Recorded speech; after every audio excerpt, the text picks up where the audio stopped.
Estamos en COPE, estamos con ustedes desde Roma hablando con el Papa Francisco en estos primeros 50 minutos de la entrevista de hoy. Si usted se ha incorporado ahora, sepa que está escuchando esta entrevista exclusiva, la primera, tras la operación a la que se sometió en julio, la primera en una radio española.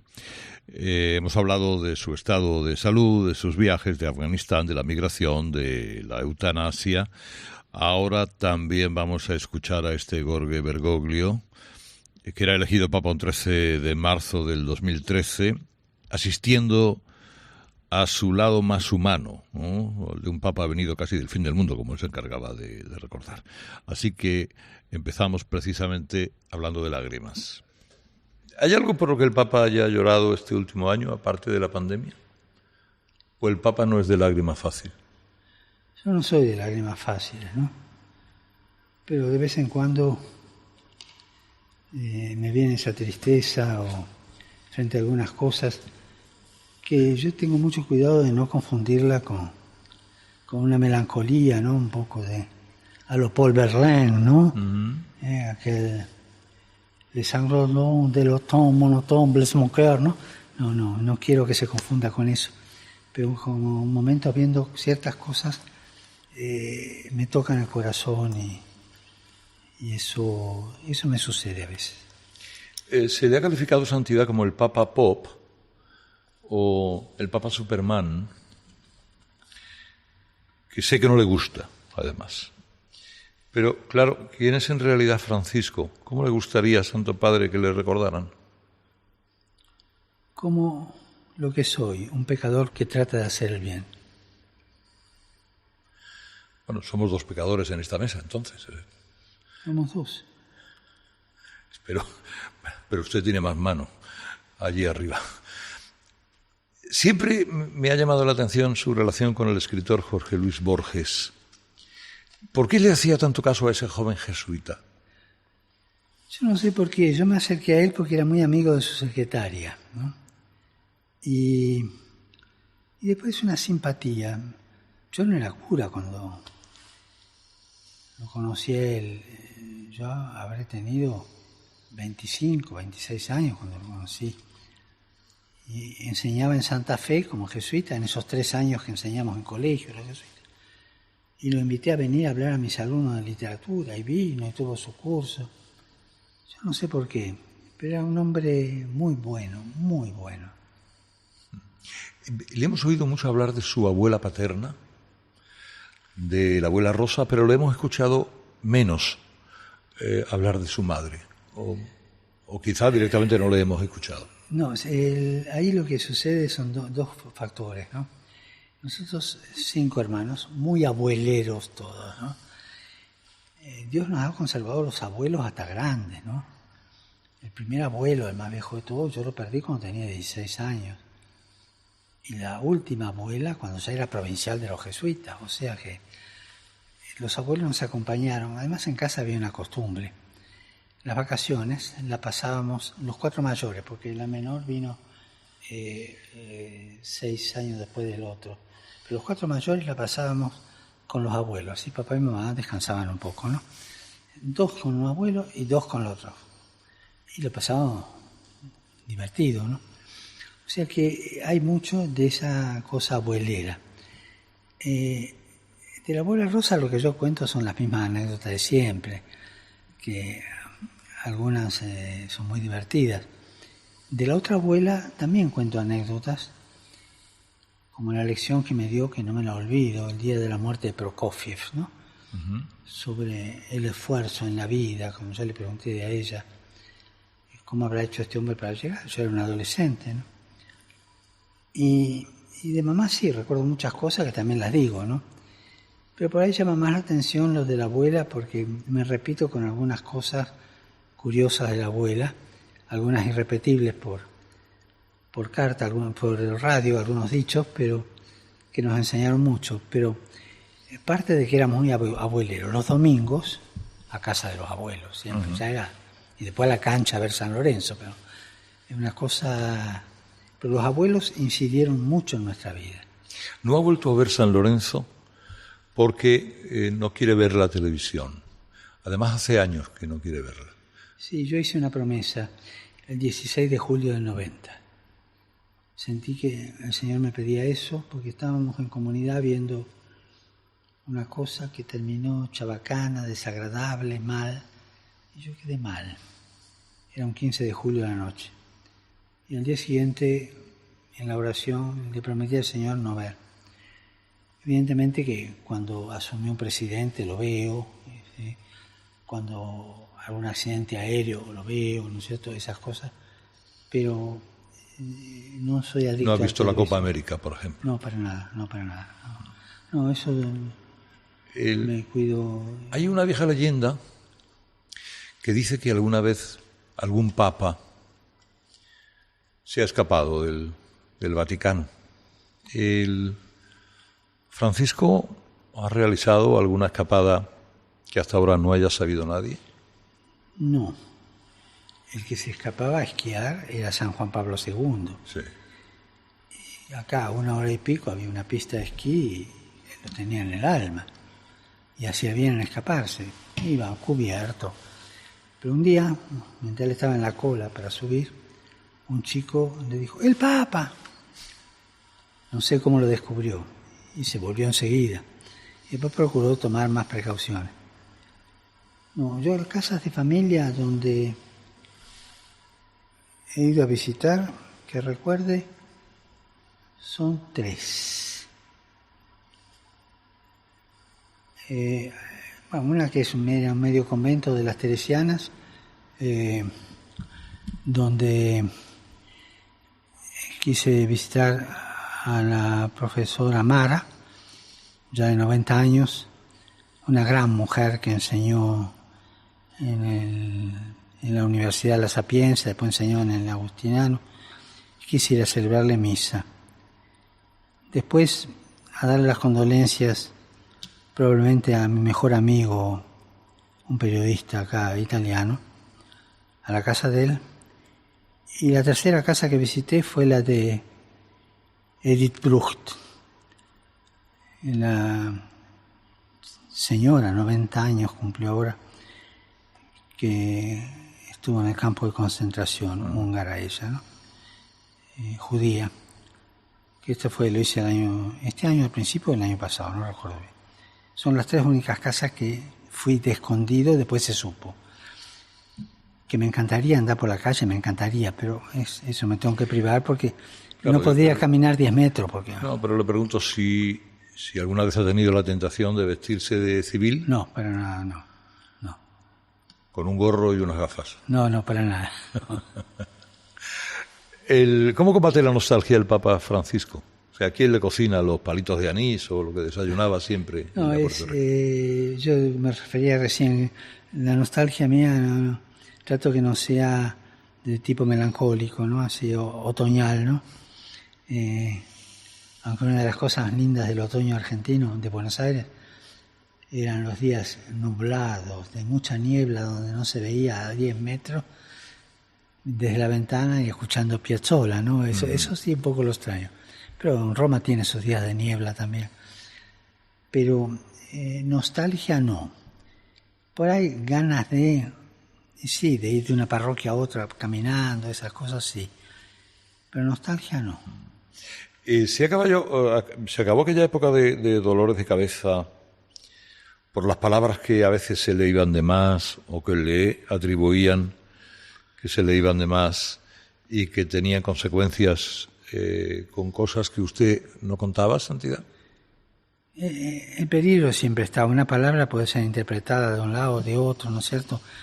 Esas son cosas que suceden y qué sé yo no sé de dónde han sacado la semana pasada que yo iba a presentar mi renuncia, ¿no? ¿Qué palabra habrán tomado en mi patria? De ahí salió la noticia, ¿no? Y dicen que fue un revuelo y a mí ni se me pasó por la cabeza, ¿no?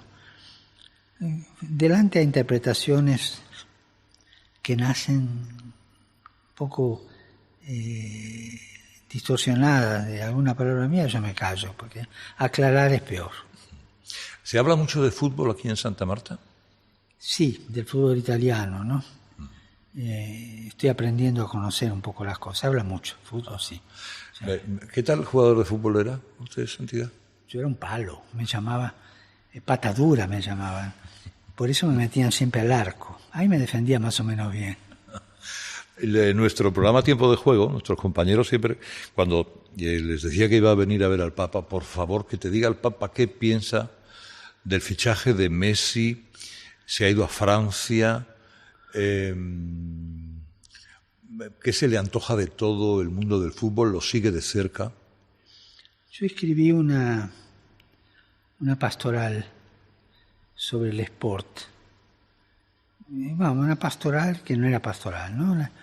En 2 pasos. Primero fue el artículo que publicó el mundo de los sport el 2 de enero de este año, y en base a eso se hizo después, corregí yo, la pastoral, ¿no? Un artículo de entrevista, ¿no? Yo digo solo esto, que para ser un buen futbolista hay que tener 2 cosas. Saber trabajar en equipo y no ser, como decimos en Buenos Aires, en nuestro argot, uno que se morfa la pelota, sino siempre en equipo. Y segundo, no perder el espíritu amateur. Cuando en el sport se pierde ese espíritu de amateur, se empieza a comercializar demasiado, ¿no? Y hay hombres que han sabido, bueno, lamentablemente hoy día es así, no dejarse manchar por esto, sino derivar sus ganancias y todo para obras de bien, fundaciones, ¿sí? Pero trabajar en equipo, que es una escuela de equipo el deporte, y no perder el espíritu amatorial, ¿no? Es el de amateur. Santidad, le agradezco mucho esta hora inolvidable que nos ha dado a los oyentes de COPE. Un saludo grande a los que están escuchando y les pido que recen por mí, para que el Señor me siga protegiendo, cuidando, porque si me deja solo soy un desastre. Normalmente es usted el que nos lo diría, pero eso lo decimos nosotros, que Dios le bendiga. Igualmente a todos ustedes. Gracias. Que Dios los bendiga. Gracias.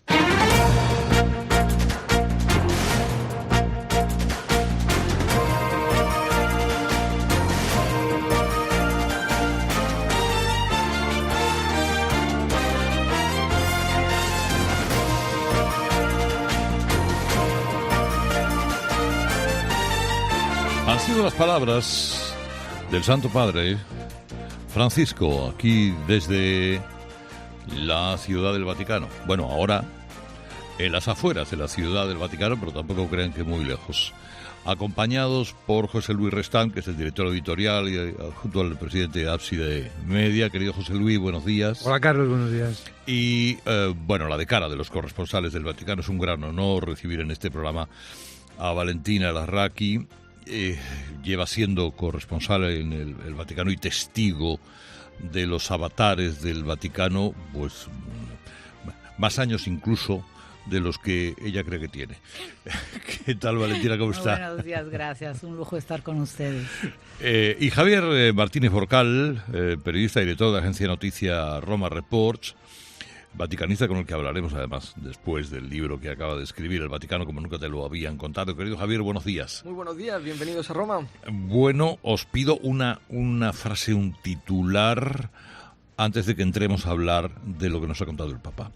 Pues yo diría que para ser el primer Papa en muchos siglos que no es europeo, Europa como legado y tarea, la preocupación por el futuro de Europa, que si no se perfecciona en su camino de unidad, se va a disolver, y la posibilidad de que en función de eso tengamos al Papa Francisco en Santiago de Compostela. Para Valentina. Una entrevista muy jugosa en la que sale el estadista, el pastor, el ser humano, este hombre cuyo afán principal es dialogar con todos y tender puentes. ¿Y para Javier? Pues una entrevista muy interesante. Dentro de 20 años, cuando la gente quiera saber quién era el Papa Francisco, que oiga esta entrevista. Yo me quedo con la frase: las ideologías impiden la reconciliación. Es el inicio de la charla que ahora mantenemos. Después de este pequeño intervalo interesantísimo, por otra parte, aquí en COPE. ¿Y tú qué piensas? Escribe a Carlos Herrera en Twitter, en @Herrera en Cope, en facebook.com/Herrera en Cope o mándanos un mensaje de voz al 699 13 14. Buenos días. En los 3 sorteos del triplex de la 11 de ayer, los números premiados han sido 934 en el primer sorteo, 718 en el segundo sorteo y 391 en el tercer sorteo. No olvides que comprando Lotería de la 11 colaboras con una gran labor social. Pídele el triplex de la 11 a tu vendedor, también en puntos de venta autorizados o en juegos11.es. En la 11 nos mueve tu ilusión. Que tengas un gran día. Cuando estamos activos nos sentimos bien.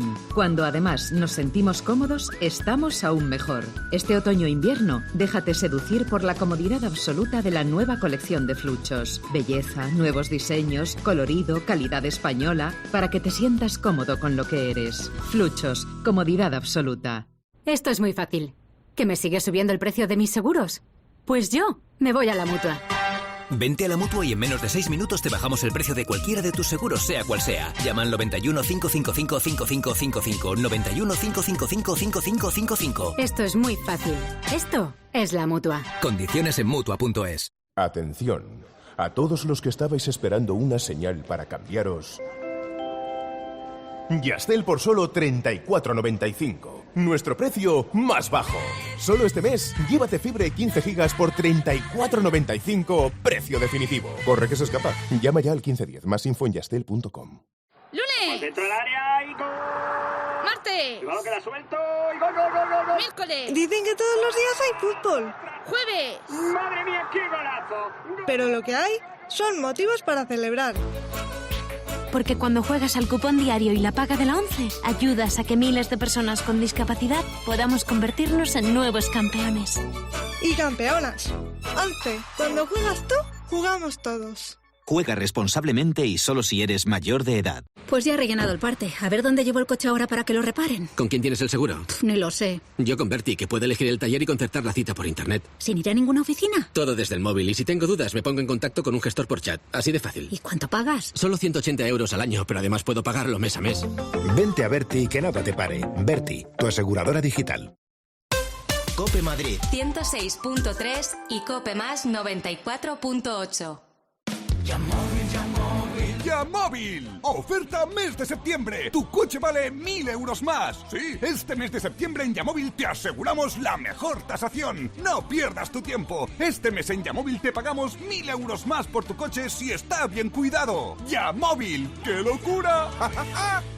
¿Eres presidente de tu comunidad? ¿Quieres mejorar los servicios de seguridad, conserjería y limpieza en tu urbanización? Grupo Sercon 91 528 68 22. gruposercon.com. ¿Sabes que Nara cuida tu salud con su plan Vida Sana desde 8,60 euros mes, sin carencias ni permanencias? O bien puedes contratar su seguro de salud con hasta 3 meses gratis. Con Nara, videoconsultas gratis e ilimitadas, chat médico, reembolso farmacéutico, asistencia dental. Elige Nara. Infórmate 913-874-199 o naradigital.es. Nara, salud y bienestar adaptados a ti. Descubre el Lexus UX híbrido autorrecargable por 29.900 euros. Lexus Experience Amazing. Oferta financiando con Toyota Credit Bank hasta el 30 de septiembre de 2021. Más información en lexusauto.es. Descúbrelo en Lexus Madrid Norte, Avenida de Burgos 114. Ay, Marta, cada día estoy más contenta con Residencias Amavir. Que mis hijos tienen boda, me quedo el fin de semana. Que tienen que trabajar, me quedo en el centro de día. Y si se van de viaje, me quedo unos días. Se adaptan a todas nuestras necesidades. Amavir, nuestra casa es tu hogar. Llámanos al 901 30 20 10. 901 30 20 10.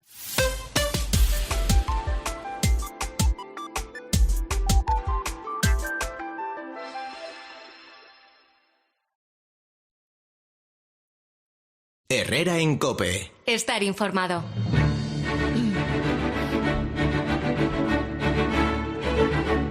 Son las 9:25, 8:25 en Canarias. Estamos en COPE.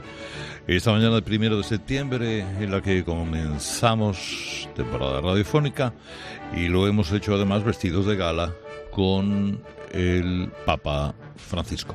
Estamos ahora mismo aquí en esta terraza de la calle Borgo Pío con Valentina Alasraqui, 47 años intentando entender lo que pasa en el Vaticano, con Javier Martínez Brocal, con José Luis Restán, a los que les pido analizar, entrar en todos los mensajes que ha querido colocar el Papa Francisco, porque a un Papa, Valentina, como a cualquier persona, y lo sabes bien como buena periodista que eres, tú le puedes preguntar por lo que quieras, pero él te contesta lo que le interesa. Es decir, los mensajes que le interesa colocar. ¿Cuáles crees que son los mensajes que le ha interesado colocar a Francisco esta mañana? Seguramente el de su salud, el de que nunca se le ocurrió renunciar. Bueno, eso es lo llamativo porque pues todo el mundo estuvo con eso, digamos, después de su operación. A mí me ha llamado la atención, quizás es un poco más sutil, vamos a decirlo así, cuando habla de Afganistán.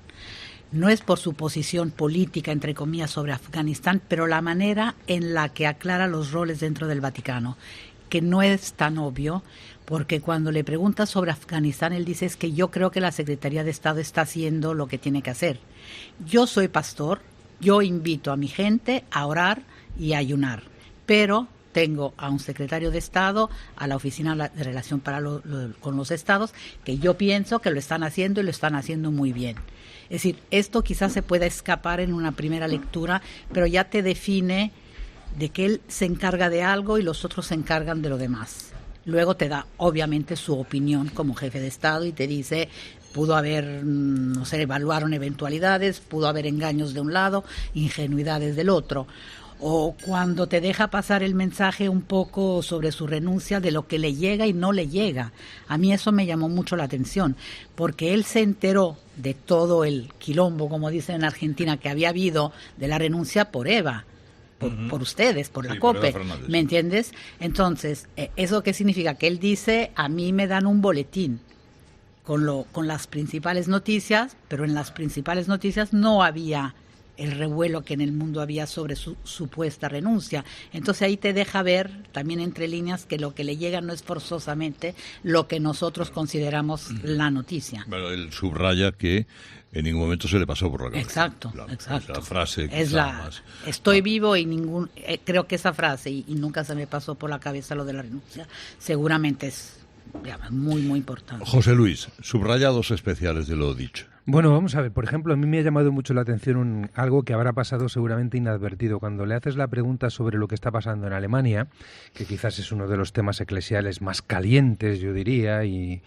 más difíciles, el Papa no entra en profundidad, pero dice dos cosas que me llaman mucho la atención. Una, yo no me pondría demasiado trágico. Quizás en estas últimas semanas hemos asistido un poco a un exceso, a una tragicidad, diría yo, respecto a la situación de la Iglesia, y una Iglesia que se desgarra, una Iglesia que se rompe, una Iglesia en riesgo de cisma, cosas que con demasiada banalidad se han dicho estos días. Toda la entrevista me parece que tiene un hilo de fondo que es la tranquilidad en la perspectiva de que la Iglesia lleva 20 siglos, que los papas se van sucediendo, que Francisco le ha tocado este momento histórico y que siempre esa dinámica de continuidad y renovación, que en algunos aspectos puede resultar más comprensible, en otros más dura, en otros con mayor fricción, pero que la Iglesia tiene como un fondo de continuidad que al final viene de quien la sostiene, y eso yo creo que en la mente del Papa es clarísimo, y entonces no nos pongamos trágicos. Eso por un lado, y luego esa referencia a que él escribió esa carta al pueblo de Dios que camina en Alemania, de la que yo creo que hemos hablado demasiado poco. Me refiero en los ámbitos eclesiales, porque ahí hay claves preciosas para entender, yo creo, todas las pistas que está dando el Papa de lo que es la verdadera reforma de la Iglesia, que no es la que muchas veces muchos medios plantean. Javier, Afganistán, Bechu, Pedrastria, renuncia. Es que el Papa habla de todo en esta hora y 20, el Papa toca todos los temas. A mí, una cosa que me ha llamado la atención, para conocer a una persona tienes que preguntarle dónde le gusta jugar al fútbol, en qué posición. Y él dice que era portero. Y el portero es una posición muy delicada porque está siempre mirando a todo el equipo, necesita ser ágil, instinto. Y este es el Papa Francisco, ¿no? Cómo gobierna la Iglesia desde la portería, con esa visión de conjunto. Y el Papa, pues a veces ve que no tiene un buen equipo o que los del equipo no le escuchan, pero en la entrevista se veía que disfruta jugando esta partida. A mí me gusta mucho la alegría y la serenidad que transmite en el modo de afrontar cuestiones muy delicadas. Dice que espera que Bechus sea inocente, pero que decida la justicia. Sobre la pederastia, los abusos de la Iglesia, dice que está yendo mejor, pero que espera que se continúe trabajando. Bueno, pues va abriendo ventanas. Cuestiones que tienen que ver con la rabiosa actualidad, con Afganistán. ¿Te ha llamado la atención, Valentina, el subrayado que ha hecho de la frase de la señora Merkel? Sí, mucho. Porque él, digamos, es un hombre que escucha mucho. Es un hombre que cuando encuentra un jefe de Estado, de gobierno, no va preparado. Él dice, a mí no me gusta lo de los libritos. Yo llego y veo a una persona a los ojos y ahí decido qué le voy a decir o qué puedo ¿Qué puedo sacar en buen sentido de esa persona? Y el hecho de que él, primero te señala que es un hombre súper informado, porque citó el mensaje de la señora Merkel en Moscú el 20 de agosto, si no me equivoco, y lo dijo tal cual. Es decir, sobre el riesgo terrible de ocupar estas naciones, tratando de llevar ahí una democracia sin tener en cuenta los valores, las tradiciones de los pueblos y todos los riesgos que eso conlleva. Es como cuando le preguntaste de Orbán, ¿me entiendes? Que te dijo eso de que él no va preparado.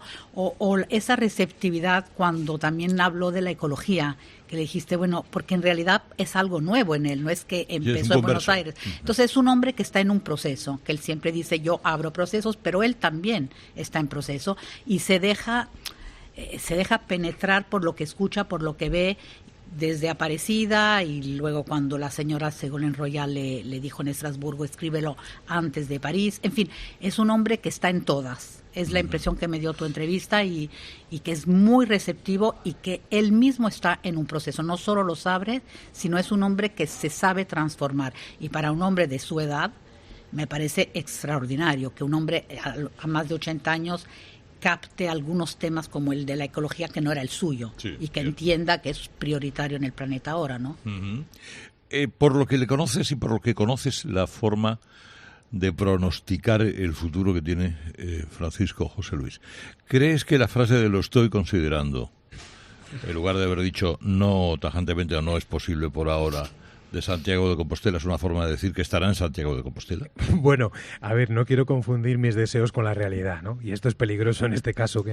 Pero yo creo que sí, que el Papa lo está considerando. No tendría por qué haberlo dicho si no. Era facilísimo decir, pues no puedo, no está en mis planes, otro año, ahora mismo mi prioridad no es esa. A mí me ha llamado mucho la atención la insistencia en Europa, lo digo de verdad, porque muchas veces la dificultad que tenemos los europeos, Valentina, es que tenemos un Papa que, aunque tiene unas raíces europeas familiares muy grandes, es el primer Papa en muchos siglos que nos viene del otro lado del mar, y esto nos está costando mucho a muchos europeos. Y sin embargo tiene el Papa no desprecia Europa. El Papa, a mí me llama la atención como todos los últimos papas han apostado muy fuerte por el camino de la Unión Europea, a pesar de que la Unión Europea no siempre responde adecuadamente a esa confianza de la Iglesia y en algunas materias se ha ido por los cerros de Úbeda, vamos a decirlo así. Pero aún así el Papa, en esa visión estratégica que antes comentábamos, le reserva a Europa un papel fundamental. Y dice, hay un gran riesgo de que esta gran aventura de construcción, que no es solo política, humana, cultural, que es decisiva para el mundo entero, se vaya al traste. Sí, a ti te ha llamado la atención, Javier, esa reflexión sobre Europa. A mí me sorprendió bastante cuando se la escuché en vivo y en directo. Sí, son los discursos más importantes y más bonitos del pontificado, son esos 6 que él ha citado sobre Europa. Pero también el hecho de que haya destacado que disfrutó mucho en ese encuentro con todos los líderes europeos. Cuando te contaba que los había llevado a la Capilla Sistina y habían estado juntos, el Papa apuesta por los cambios desde abajo, en el uno a uno. También cuando hablaba sobre la comunicación, sobre la estrategia de gobierno en la Iglesia, se hablaba de la Constitución Apostólica, cómo primero se cambia la cultura y luego se cambia la estructura. Como primero hay que empezar cambiando lo que ya se está haciéndolo y luego ya hacen la ley. Él está apostando por el uno a uno con estos jefes de Estado y luego ya se pasará a las normativas, a los grandes textos. Valentina, puedes haber sido una de las personas que más ha conocido a Juan Pablo II, después de tantísimos años con él, también a Benedicto. Indudablemente, prácticamente has estado en todos los viajes, en todos los momentos críticos o felices de cada uno de los papas. ¿Cuál es la diferencia esencial entre Juan Pablo II, Benedicto y Francisco? Buena pregunta. Necesito, ¿cuánto tiempo me das? A ver, voy a tratar de sintetizarlo así a primera... Bueno, es complicado, pero yo creo que Juan Pablo II era un filósofo, un pastor, un estadista y un gran ser humano. Creo que había una combinación del rol del papado y del papado humano. Es decir, Juan Pablo II siguió siendo el papa, pero integró el papado con un aspecto humano muy fuerte, porque nos hizo compartir y vivir con él todo lo que le sucedió en la vida, bueno o malo, los momentos felices, los momentos terribles, todo lo vivió bajo reflectores. Entonces, creo que fue una combinación de las dos cosas y la capacidad enorme de transformar cualquier discurso en un gesto. Entonces a la gente le llegaba, si tú lo ves frente al Muro de las Lamentaciones en Jerusalén, es dejando un papelito pidiendo perdón a los judíos, ese gesto la gente lo entiende, no necesita leer Nostra Aetate. ¿Me entiendes lo que es decir? Ese don de síntesis, en un gesto decirlo todo. El Papa Benedicto, seguramente el gran teólogo, un hombre que no había tenido casi experiencia pastoral y desafortunadamente, obviamente eso lo llevas al papado. Yo lo poco que he aprendido es que cada papa lleva al pontificado lo que fue antes. Uh-huh. Juan Pablo fue obrero, fue actor, iba con chicos, chicas a excursiones, a la canoa, hacía deporte y eso lo llevó al pontificado. El Papa Benedicto toda su vida se dedicó a estudiar, a leer, a tratar de comprender. Entonces, claro, es lo que él lleva y haciendo luego esfuerzos enormes. El Papa, para volverse más con un don de gentes mayor, digamos así. El Papa Francisco, bueno, fue el huracán, después es como una olla de presión y llega después de 7 años del Papa Benedicto, la profundidad, la inteligencia, la teología, llega este hombre que viene de las periferias, que iba a pie, que iba en autobús, en metro, que trataba de estar con los presos, con los jóvenes, rescatarlos a través de la cultura, del deporte, te lleva toda esta humanidad al pontificado. Siento que se ha bajado del pedestal. Es decir, si Juan Pablo era el Papa humano, yo aquí lo veo como el párroco universal. Ha dejado un poco lo del Papa, uh-huh. Lo del estar por encima, digamos, de nosotros, lo cual a mucha gente le gusta y a otros no, porque sienten que se ha perdido un poco esa distancia, pero bueno, es el Papa humano, es el Papa que piensa en los demás, en los últimos, atento a los últimos, a los más marginados y sobre todo el que abre una nueva brecha de mercado, un nuevo mercado, por decirlo de alguna manera. No es bonito, pero a ver, no a los que están dentro, sino a los que están fuera. Él va por la oveja perdida y no por las 99 que tiene. Es un poco mi impresión. Ajá. Bueno, un resumen muy no iba preparada. Qué interesante escuchar a Valentina Larraqui siempre, qué interesante escuchar. ¿Te parece un brillante resumen? ¿Añadirías alguna cosa a las diferencias? Me ha parecido súper interesante. Me viene a la memoria una cosa que dice un gran maestro para mí, que al Papa no solo hay que aprender lo que el Papa dice, sino que hay que aprender al Papa. El Papa llega, como ha dicho Valentina, de una manera preciosa, con todo el bagaje de circunstancias, de sensibilidades, de memoria, de historias, y todo eso forma parte de esa carne humana que de pronto es llamada a algo totalmente desproporcionado, porque desde que Jesús llamó a San Pedro, que era, pues como era, ya nos lo dice el Evangelio, a ser la piedra, pues aquello parecía una desmesura. Oye, sobre esta piedra edificaré mi iglesia. Esta piedra está llena pues de flecos, de circunstancias contingentes, de debilidades, también de fortalezas, de genialidades. Bueno, y todo eso lo estamos viendo. Y muchas dificultades que yo veo a veces en algunos sectores católicos respecto a Francisco, por cierto, también las han tenido respecto a Benedicto y las hubo respecto a Juan Pablo, tienen que ver con no entender esta dinámica de encarnación, que es por otra parte la dinámica de la Iglesia, y es así. A mí me ha parecido preciosa la perspectiva que has trazado, la verdad. Los tres perfiles, Javier. Sí, el Papa Francisco es un Papa que no deja a nadie indiferente. Y a mí me acuerdo ahora cuando la periodista Elisabetta Piqué le preguntó si él es una persona conservador o liberal. Y él dijo, yo soy una persona fiel a la Iglesia, pero siempre abierta al diálogo. Y se ha visto en esta entrevista muy bien, ¿no? Cómo no tiene miedo a responder a las preguntas. No se puede renunciar al diálogo con el Islam o con China, ¿no? También cuando iba a hablar con Orbán, primero mirarle a los ojos y luego hablar, ¿no? Juan Pablo II yo lo conocí mucho menos, pero es el Papa de mi juventud, y entonces está un poco la imagen que tengo de no haber trabajado con él es distinto. Benedicto es un Papa que ganaba en las distancias cortas. Cuando hablabas con él en el 1 a 1 era imbatible. Y es cierto que sus textos pues son todavía de gran actualidad. Tú los ves y parecen escritos ayer. El Papa Francisco es un Papa que habla solo para el presente. Quizá el solo me lo puedo ahorrar, pero habla para el presente, habla para la situación que hay hoy y ahora. No le importa lo que vaya a pasar dentro de 5 años, o sea, no le importa que su discurso sea todavía vigente dentro de 5 años. Quiere actuar con el problema que hay ahora. La reflexión que ha hecho sobre la pedrastría, José Luis, me ha parecido pertinente. ¿Crees que ha sido concluyente o ha sido categórico? ¿Podía haber sido más, menos? No, bueno, podía haber sido como él hubiera querido, pero a mí me ha parecido una descripción muy, muy realista. En primer lugar, ahí yo creo que él ha sido sutil. Ha hablado de esas estadísticas que en su discurso mostró para visualizar que la tragedia de la pederastia es una tragedia de nivel de dimensión mundial.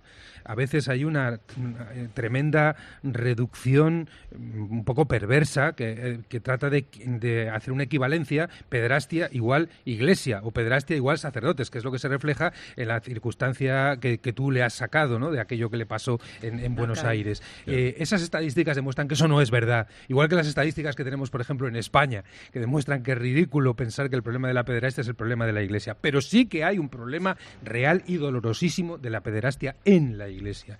Y eso es lo que ya desde Juan Pablo II, mucho más ya con Benedicto y ahora Francisco ha pisado el acelerador, se está intentando responder.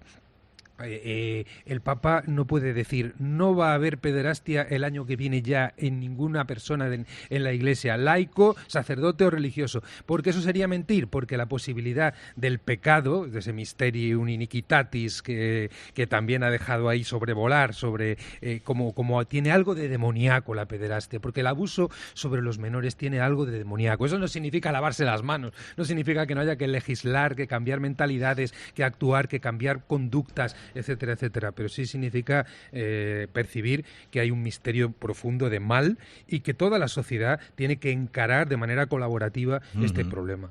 Valentina el Papa le pidió a Valentina Alarraqui en un encuentro de todos los obispos que se dirigiera a ellos desde la parte civil, personal, de una persona que está en el mundo precisamente para hacerles llegar el pulso de la realidad a aquellos que no lo tuvieran bien tomado.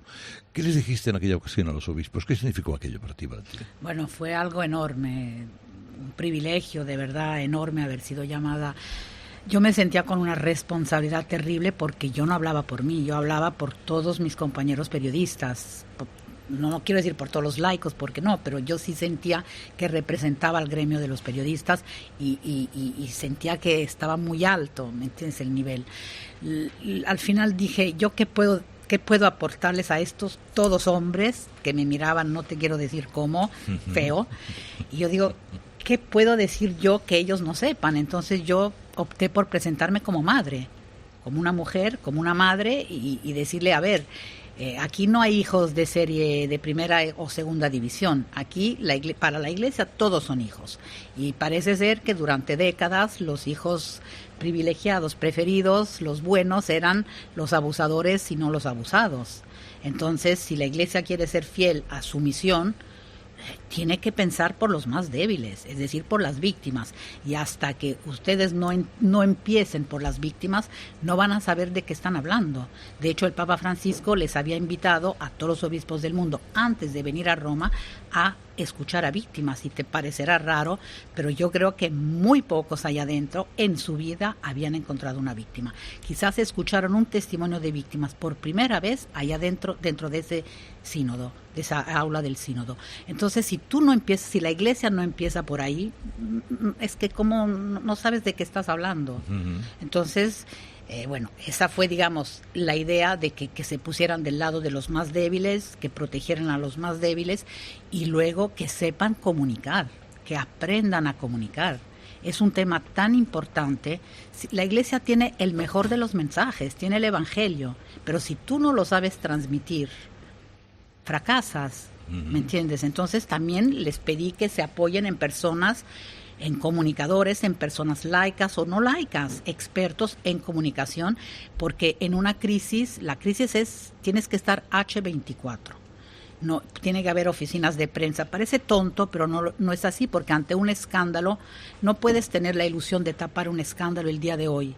Es imposible con los medios de comunicación, con las redes sociales. Entonces tienes que estar preparado y la Iglesia tiene que tomar la iniciativa. Durante mucho tiempo escondió, negaba la realidad, negaba la evidencia. Ahora no, la Iglesia ella es la que tiene que salir primero. Si hay un caso, lo denuncia y le da seguimiento, informa a las víctimas. Las víctimas ni siquiera sabían el nivel del proceso, en qué punto se encontraba el proceso. En fin, son temas muy complicados, pero en fin, la Iglesia tiene que tomar en sus manos todo, la iniciativa de estar con las víctimas, de saber comunicar y de no esconder. El toque de atención al dicasterio de la comunicación, al ministerio de la comunicación, Javier, ha sido llamativo, ¿verdad? Ha sido muy llamativo. Es ahí el Papa visitó el dicasterio de la comunicación y se preguntó cuánta audiencia tienen los medios vaticanos, tiene la radio vaticana y cuántos lectores, cuántas personas leen el Observatorio Romano. Piensa que en el presupuesto, te lo contaba el Papa, en el presupuesto del Vaticano más de 40 millones de euros al año se destinan a estos medios en los que trabajan pues unas 500 personas y como decía Valentina, no siempre se consigue el resultado, no siempre la inversión justifica los resultados, o al menos no aparentemente. Bueno, esta entrevista ha sido trabajada por Eva Fernández, que es nuestra corresponsal en Roma. Querida Eva, buenos días. Muy buenos días, Carlos. Y no estaría de más que nos contaras algún intríngulis del camino recorrido para conseguir que Francisco tomara asiento en COPE. Bueno, pues no ha sido fácil, la verdad sea dicha. No fue nada fácil, lo saben los compañeros que han asistido durante estos años. Es una especie de carrera contrarreloj de todos los periodistas. Queremos esta entrevista que has podido realizar tú, Carlos. Todos lo queremos. Hay una especie de, si alguien ve que al Papa le dice algo al oído, ya estamos todos de los nervios, no vaya a ser que se nos adelante. Una carta que de repente le entrega a un compañero es vista con horror, porque dices, como ahí vaya la petición y se me adelante. Entonces creo que era el momento, Carlos, de que tú hicieras esta entrevista. El Papa se había operado, llevaba mucho tiempo sin hablar y después de tanta insistencia, que no hemos sido pesados, yo creo que ha sido una insistencia elegante, Carlos, que eso es lo nuestro, ¿no? Bueno, de eso te has encargado tú. Bueno, pero de una forma elegante, pues hemos ido pidiendo, preguntando. Valentina es testigo porque ella realizó una segunda entrevista al Papa Francisco y el Papa Francisco le dijo hace 2 años a Valentina: la propia entrevista es para la COPE. cuando el Papa volvió a conceder otra entrevista, que nadie se cree aquí que porque COPE sea la casa de los obispos, aquí hemos tenido trato privilegiado. En absoluto. Ha sido una entrevista que ha costado No, yo diría mucho que casi tiempo. lo contrario, Eva, conociendo al Papa Francisco. Casi lo contrario. Y entonces, pues imaginaos, el Papa mismo comentó a Valentina Alarraqui que nuestra próxima entrevista era para COPE, y cuando el Papa volvió a conceder otra entrevista a Valentina no era capaz de mirarme a la cara. O sea, no era capaz, me dijo con dolor: Eva, el Papa me ha concedido una entrevista. Entonces, esto quiere decir que no es fácil. Era el momento oportuno, hace mucho tiempo que el Papa no hablaba y por eso ha sido una entrevista fantástica. No quiero que el amor de madre me pueda, pero probablemente, como decíais, va a ser una entrevista que va a hacer historia y que se recordará siempre en el pontificado del Papa. Que así sea. Ha sido un gran honor recibir a Valentina Alarraqui, la decana de los corresponsales del Vaticano. Tantos años viendo, entrando, saliendo. ¿Has creído lo que nos decía Francisco, que él no es de salir, no le gusta callejear, no es de calle? En mi primera entrevista le pregunté eso y me dijo que le gustaría mucho ir a comer una pizza, pero yo creo que ya se le pasaron las ganas por lo que escuché en tu entrevista. Ahora hablaremos a las 11 de la mañana, hablaremos con Javier Martínez Forcal, de su libro El Vaticano, como nunca te lo habían contado. Debo decir que ayer recorrí el Vaticano en coche, de rincón en rincón. Oye, y es más grande de lo que parece, ¿eh? Es enorme, te puedes perder, hasta el Papa se pierde. Pero vuelvo a decirte, este Papa es de salir poco. No quiere calle. No quiere calle, pero bueno, de vez en cuando te lo encuentras, ¿eh? Puede haber sorpresas. Gracias, Javier, gracias, Valentina, ha sido un honor. Gracias a ti. Teneros aquí. Bueno, querido José Luis, nos quedará la sensación de que efectivamente el Papa está bien de salud y no quiere ni oír hablar de renuncias, y de algunos toques de atención que yo me imagino que habrá que ir digiriendo, habrá que digerir poco a poco, analizando cada una de sus palabras de forma meticulosa. Bueno, la entrevista ha sido oceánica, se han tocado tantas cosas que efectivamente tenemos mucha materia y muchas pistas, pero sobre todo a mí me queda al final una sensación de saludable tranquilidad después de escuchar al Papa, porque repito, ahora creo que en Madrid ha habido unas tormentas eléctricas tremendas esta noche y por lo que he leído, aquí en Roma es maravilloso, y a veces sobre la Iglesia parece que se ciernen unas tormentas terribles, y esto ha sido un poco como que entra la luz y ves que no, que hay problemas, porque siempre los ha habido, porque la Iglesia es una aventura dentro de una historia que es convulsa, pero que la Iglesia sigue su camino, que el Papa está tranquilo, que el Papa está en su lugar, que ve los problemas, que lógicamente se puede equivocar, porque él mismo lo dice claramente, pero que en ese proceso podemos estar tranquilos y confiados. A mí me queda esa sensación de calma también después de la entrevista. Gracias, José Luis. Ahora, para llegar a las 10 de la mañana, lo que hacemos es escuchar a Luis del Val.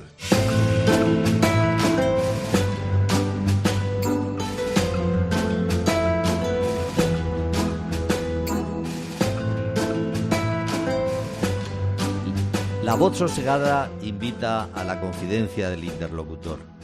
Es una voz para contar historias y leyendas, pero con una insinuada incitación a la confidencia de quien escucha, como si le exhortara, con tenues seducciones, a que el receptor del mensaje se transformase en protagonista. No sé qué habrá sentido Carlos en su presencia, pero me parece que en esa voz tranquila y con matices se proyecta un exhorto a la empatía, a que la otra persona también se muestre sincera. En las fotos de la entrevista que he visto, como en otras imágenes, resulta curioso el paralelismo entre los surcos nasonegianos, es decir, los que parten de las aletas de la nariz hacia abajo, con las arrugas peribucales, esas que parten de la comisura de los labios y tienden a enmarcar la barbilla. El conjunto en reposo tiende a la seriedad e incluso a la tristeza. Pero resulta curiosa la forma en que la más leve sonrisa destroza cualquier atisbo de severidad y convierte la expresión en cordial y acogedora. Hay ocasiones en que el interés por un asunto puede convertir el rostro en una mezcla de cautelosa atención y cierta perplejidad, lo que indicaría curiosidad y capacidad de sorpresa. En conjunto, este rostro proyecta ternura, Pero no se engañen, porque es el mayor de una familia numerosa, y eso significa de manera inexorable ser responsable desde la más tierna infancia, porque los padres cargan de responsabilidad al más mayor y le convierten en persona muy exigente consigo mismo, pero también exigente con los demás. Vamos, no creo que un vago o un distraído trabaje cerca de este obispo de Roma, que es el primero que vino del otro lado del Atlántico, como ha recordado hace un momento Restal. Por último, en la mirada, a veces, hay una chispa, ¿cómo le llamaría yo?, de inocente malicia, de listeza que no se puede ocultar, y es probable que de ahí se expliquen algunas ironías, alguna sorna de suaves maneras, es decir, el sentido del humor, que no sé si será bendito, pero que en muchas ocasiones debería serlo.